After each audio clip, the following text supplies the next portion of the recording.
NDA కూటమికి చారిత్రకమైన విజయాన్ని అందించారు. 164 సీట్లతో ఏకపక్ష తీర్పుతో కూటమికి అధికారాన్ని కట్టపెట్టారు. అయితే 2024 ఎన్నికల్లో ఇక కూటమి ఏదైతే ఇచ్చిన హామీలను ఒక్కొక్కటిగా అమలు చేస్తూ ఏడాది కాలాన్ని పూర్తి చేసుకునింది. అంటే ఇదే విధంగా తిరుపతిని ఒక అభివృద్ధి పదంలో నడుపుతున్నారు. అంటే చిత్తూరు నుంచి ఇక్కడికి వచ్చి పోటీ చేసిన ఆరణి శ్రీనివాసులను 63,000 మెజార్టీతో తిరుపతి ప్రజలు ఆదరించి ఘన విజయాన్ని అందించారు. ఏడాది పాలనలో తిరుపతి ప్రగతి వైపు పరుగులు తీస్తోంది. ప్రస్తుతం మనతో తిరుపతి ఎమ్మెల్యే ఆరణి శ్రీనివాసులు గారు ఉన్నారు.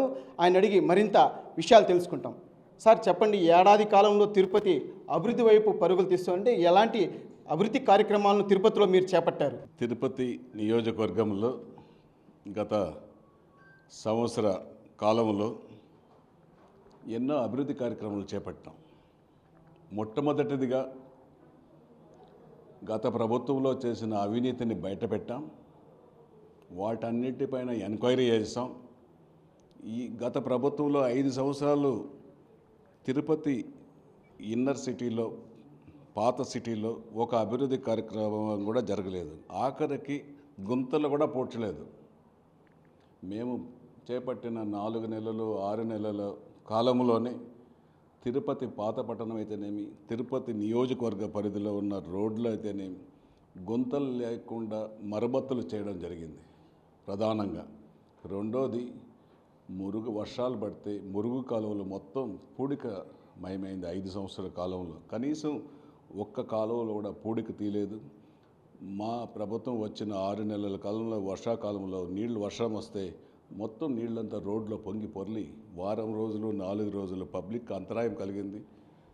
వర్షాలు తగ్గిన వెంటనే ఎక్కడెక్కడైతే కాలువల్లో పూడిక ఉందో వర్షాలు వచ్చి ఐడెంటిఫై చేసాం. మున్సిపల్ అధికారులు మేము వాటిని అన్నింటినీ కాలువల్లో కూడా పూడికలు తీసాం.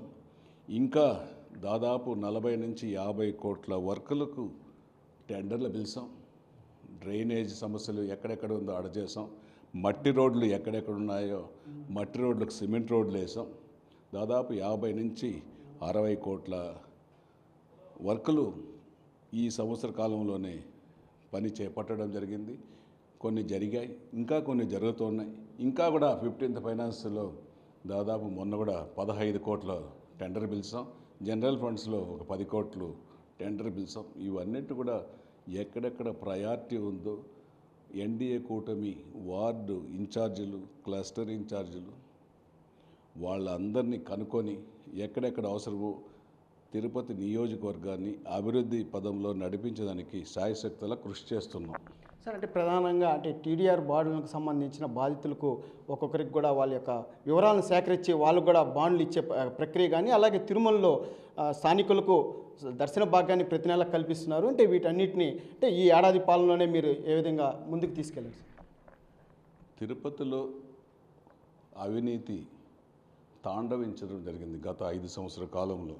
ఒక పక్క ఎమ్మెల్యే కరుణాకర్ రెడ్డి, ఇంకొక పక్క మున్సిపల్ ఉప మేయర్గా కొడుకు అభినయ్ రెడ్డి ఇద్దరూ కలిసి మాస్టర్ ప్లాన్ రోడ్లు ఉపయోగం ఉండేది ఒకటి కూడా జరగకుండా సొంత ఉపయోగాల కోసం, సొంత భూముల కోసం, సొంత ఆస్తుల కోసం విలువలు కలిగించే విధంగా మాస్టర్ ప్లాన్లు తయారు చేసి ఎందరినో పొట్టన కొట్టి నమ్మించి టీడీఆర్ బండ్లు ఇప్పిస్తామనేసి రోడ్లు వేయించారు. ఈరోజు వాళ్ళందరూ కూడా రోడ్లో పడుతున్నారు. మాకు నచ్చజెప్పారు, టీడీఆర్ బాండ్లు ఇస్తాము, మీకు ₹1 కోటి ఇస్తాం, లక్షల రూపాయలు ఇస్తామనేసి నమ్మబలికారు. ఇప్పుడు రోడ్లు వేసేసి బిల్డింగ్లు కొట్టేశారు. టీడీఆర్ బండ్లలో ఉన్నది లేనట్టుగా, లేనిది ఉన్నట్టుగా సృష్టించి రెసిడెన్షియల్ని కమర్షియల్ని ఇంకా హైజోన్గా ప్రకటించి కోట్లాది రూపాయలు తీసుకోవడం కూడా జరిగింది. సొంత దానిపైన సిట్ అధికారులు కూడా ఎంక్వైరీ జరిగింది. ఖచ్చితంగా దానిపైన ఎంక్వైరీ జరుగుతూ ఉంది. అంతేకాకుండా ఇక్కడ స్థానికులకు ఉచిత దర్శనం గత ప్రభుత్వంలో ఉండేది. ఈ ప్రభుత్వం వచ్చినాక, వైఎస్ఆర్ కాంగ్రెస్ పార్టీ ప్రభుత్వం వచ్చినాక తీసేసి సొంత మనుషులకు అవకాశం కల్పించారు. సామాన్య భక్తులకు లేదు, స్థానికులకు కూడా 5 సంవత్సరాలు లేదు. ఏవైనా ఎన్డీఏ కూటమి ప్రభుత్వం వచ్చిన వెంటనే ముఖ్యమంత్రి గారు ఉప ముఖ్యమంత్రి గారితో ఎలక్షన్కి ముందే చెప్పడం జరిగింది. అది అమలు చేయడం కూడా జరిగిందనేసి కూడా ఈ సందర్భంగా చేస్తూ తిరుపతి నియోజకవర్గంలో అన్ని రంగాల్లో కూడా తిరుమలలో కానీ తిరుపతిలో కానీ ప్రతి ఒక్కరికి అందుబాటులో నుండి అన్ని వసతులు కల్పించి అందరికీ మంచి చేస్తున్నాము ఈ 1 year కాలంలో. ఇది మంచి ప్రభుత్వం అని కూడా మన్ననలు పొందిందనేసి కూడా ఈ సందర్భంగా తెలియజేస్తున్నాం. సార్, అంటే వైసీపీకి సంబంధించిన కొంతమంది కార్పొరేటర్లు కూటమిలో చేరి అంటే కోవట్లుగా పనిచేస్తున్నారని చెప్పి కూడా ఒక ఆరోపణ ఉన్నది సార్. అంటే దీనికి సంబంధించి అంటే కార్పొరేషన్కి సంబంధించి కౌన్సిల్ మీటింగ్కి రాకముందే కొన్ని అజెండాలు కూడా లీక్ అయినాయి. దాన్ని కూడా సోషల్ మీడియాలో కొంతమంది వైరల్ చేసిన పరిస్థితి ఉంది. ఈ క్రమంలోనే చాళుక్య హోటల్ పైన కూడా పెద్దగా దుమారం కూడా రేగింది. దాన్ని ఏ విధంగా చూడాలి? ఇప్పుడు కౌన్సిల్ మీటింగ్ అజెండా వారం ముందే కార్పొరేటర్లకు ఇస్తారు. ఇది లీక్ అయ్యే సమస్య ఏం కాదు, ఇది లీక్ అయ్యే పరిస్థితి కూడా లేదు. వారం ముందే కార్పొరేటర్లకు అధికారులు అందజేస్తారు, అన్నీ క్షుణ్ణంగా చూస్తారు. ప్రభుత్వం ఒక అధికారులు సూచించడం జరిగింది, నిరుపయోగంగా ఉండే భూముల్ని మున్సిపల్ పరిధిలో దాన్ని పబ్లిక్ పర్పస్కు ఉపయోగపడే విధంగా ఏదైనా ఉంటే సూచించమని. అందులో భాగంగా చాణక్య హోటలు నిరుపయోగంగా ఉంది. మొత్తం 75.25 ఎకరా 75 సెంట్లు ఉంటే దాంట్లో 30 సెంట్లు 32 సెంట్లు పోలీస్ స్టేషన్లకు బైపాస్ రోడ్లకు తీసుకోవడం జరిగింది. ఉండేది కూడా తీసుకుంటారు అనేసి దాన్ని ఐడెంటిఫై చేసి దాన్ని ఇంకా విధులు డెవలప్ చేయలేము అని తెలుసు పబ్లిక్. అది ప్రభుత్వం సూచిస్తే మున్సిపల్ అధికారులు పెట్టడం జరిగింది. దాన్ని కొంతమంది తిరస్కరించడం జరిగింది.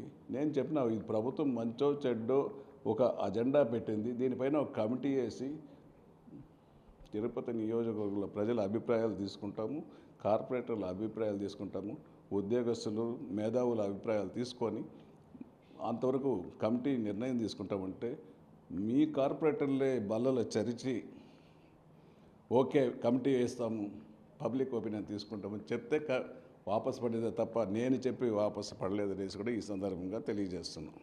అంటే ఈ తిరుపతి ఆధ్యాత్మిక నగరం ఇక్కడ మద్యాన్ని ఏరులై పారిస్తున్నారని చెప్పి, అంటే సమయపాలన పాటించకుండా ఏలాపాల లేకుండా ఎప్పుడంటే అప్పుడు మద్యాన్ని విక్రయిస్తున్నారని చెప్పి కూడా పెద్ద ఎత్తున వాళ్ళు ఆరోపణ చేయడం. తిరుపతి తిరుమల ఒక పుణ్యక్షేత్రం, ఒక ఆధ్యాత్మిక నగరం. ఈ నగరంలో శాంతిని నెలకొల్పేదే ఎన్డీఏ కూటమి ప్రధాన లక్ష్యం. గౌరవ ముఖ్యమంత్రి, గౌరవ ఉప ముఖ్యమంత్రి తిరుమల తిరుపతి నుంచి ప్రక్షాళన చేశారు. అందులో భాగంగా ప్రతి ఒక్క విషయాన్ని కూడా ఈడ క్షుణ్ణంగా తీసుకొని ప్రక్షాళన జరుగుతూ ఉంది.